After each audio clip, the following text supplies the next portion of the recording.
एक छोटे से गांव में एक कुम्हार रहता था। उसका नाम मोहन था।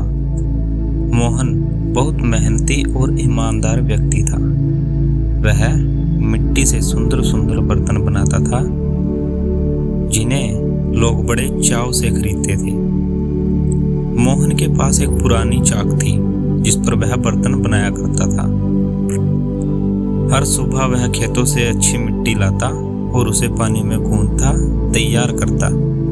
फिर चाक पर उस मिट्टी को रखकर उसे धीरे धीरे घुमाता और सुंदर सुंदर आकार के बर्तन बनाता।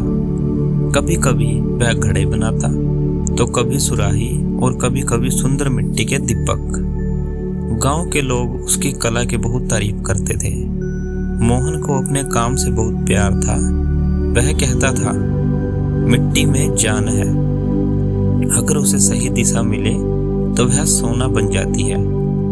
उसके बनाए बर्तन गांव के मेले और हाटों में बिकते थे और लोग दूर दूर से आकर उसके बर्तन खरीदते थे।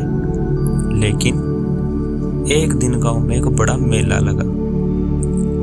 उस मेले में एक व्यापारी आया जो शहर से आया था।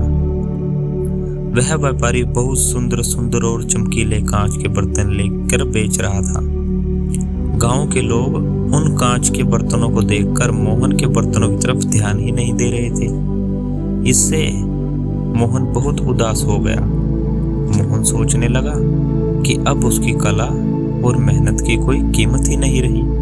उसे लगा कि लोग अब सिर्फ कांच के और चमकदार बर्तन ही खरीदना पसंद करते हैं। वह निराश हो गया और अपने घर लौट आया और सोचने लगा, अब क्या करेगा।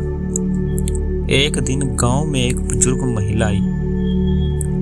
वह मोहन के पास आई और बोली, बेटा, मैं तुम्हारे बनाए बर्तन खरीदने आई हूँ। मैंने सुना है कि तुम बहुत मजबूत और टिकाऊ बर्तन बनाते हो। मोहन ने आश्चर्य से कहा, माँ जी, अब लोग मेरे बर्तन क्यों खरीदेंगे जब कांच के सुंदर सुंदर बर्तन यहाँ हैं। महिला मुस्कुराई और बोली, बेटा, कांच के बर्तन तो सिर्फ दिखने में अच्छे होते हैं, लेकिन टिकते नहीं। तुम्हारे बर्तनों में वो सच्चाई और टिकाऊपन है जो कांच में नहीं हो सकता। लोग फिर से तुम्हारी कला को पहचानेंगे। मोहन व्यर्थ नहीं जाती। महिला की बातों ने मोहन से फिर से आत्मविश्वास भर दिया। उसने फिर से बर्तन बनाना शुरू किया और इस बार उसने और भी सुंदर सुंदर और टिकाऊ बर्तन बनाए।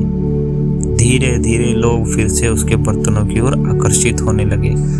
कांच के बर्तन जल्दी ही टूट जाते थे, जबकि मोहन के बर्तन सालों साल टिकते थे। इस तरह मोहन की कला ने फिर से गांव में अपनी पहचान बनाई और उसने कभी हार ना मानने की सीख मिली।